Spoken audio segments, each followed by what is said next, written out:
Okay, now can I ask you about something you've just said? And I can't remember which article I read it in because, I just read quite a few. But you were just talking about women and the need for love, etc. Absolutely, no doubt, not arguing that at all. You also brought up nurturing. And in the one article I read, it was on tips for women and how, you need to deal with these moods. And one of the things was, if you start shouting and screaming because you don't understand, that's almost the worst thing. What the man needs more than anything else right there is nurturing. Yeah, TLC at that time.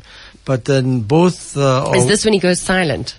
Yeah, because instead of he's withdrawing, trying to think what to do next about things, and she's using. All men complain that women nag. I don't know if that's true. I think men also trouble them. And can they nag?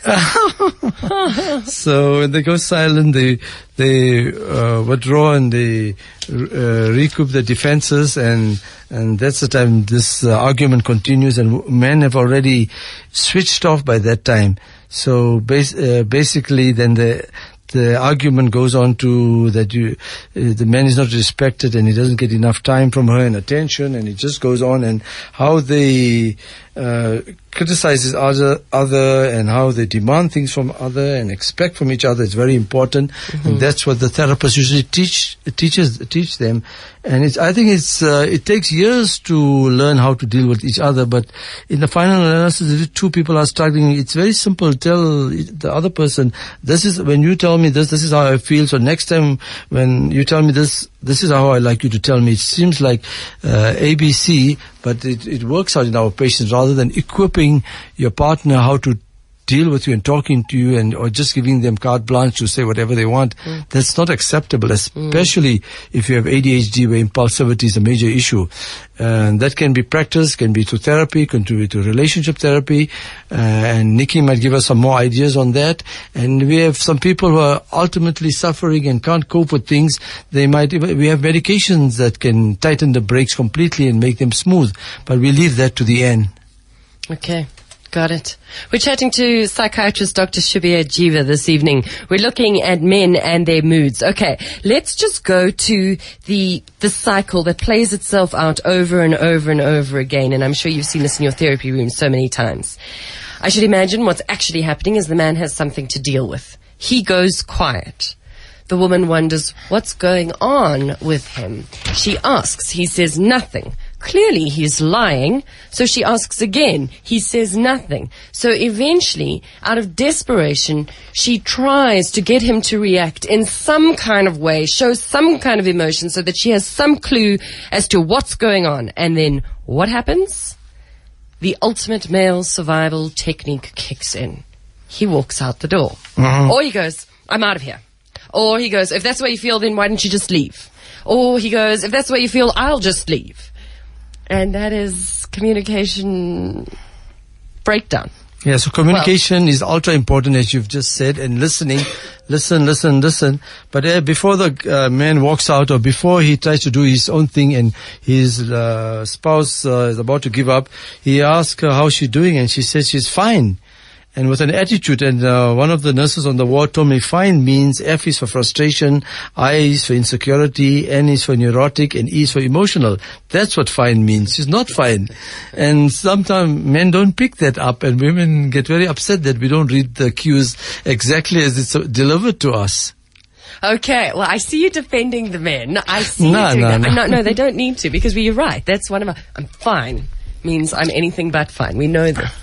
But the men, that is the ultimate survival mechanism, and I can kind of understand that. It's almost like the fight or flight, right? Things get really dangerous. You either put up your fists, which you can't do, or you really shouldn't be doing against the women and children in your life, or you leave. And so they leave.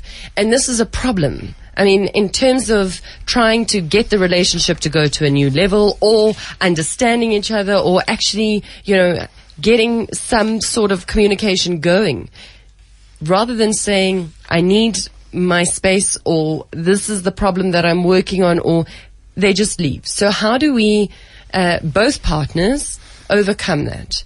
Make the situation less volatile, so perhaps he doesn't want to leave as much, and men resist the urge? Well, first of all, is maturity is important, trust is important. Okay, well, let's go with realistic things, shall we? Yeah, basically, they need to have somebody they trust and respect to work with, because either party, both parties feel they're right. And there's a note on the screen: men are from Mars, and exactly women are from Venus, and that's exactly what we're talking about in a more simpler form. It's only if there's acting out behavior, when there's physical violence and there's other running away or walking away from the marriage, then we have to intercept and do something and get help. And sometimes repeated control of temper is hard for men, because they keep quiet, they withdraw, but then they can't cope with it anymore, and they explode, because men become depressed or show depression different or moods different than women.